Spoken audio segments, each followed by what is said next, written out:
we'll guide you through how to install PIP for Python. If you find this useful, then consider subscribing and liking the video. For this, first go to your browser, search download Python and go to the first link. Here scroll down. Here you can see the list of different Python versions.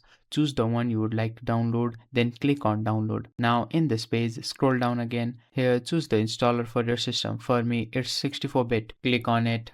After the installer is downloaded, click on it. Here, click on add python.exe to path. Then click on customize installation. Here, make sure that there is checkmark in pip to make sure that the pip is installed along with Python. Here, click on for all users. Then click on next. Here, check install Python 3.13 for all users. Then click on install. Now in the pop-up, click yes. Now the setup process is running. Wait for some time. After the setup is complete, then click on close. Now you can close all the windows. Now open command prompt. Here type python space dash dash version, then click enter. Here you can see Python 3.13.7 is installed. Here type pip space dash dash version, then enter. Now here you can see pip is successfully installed in the system.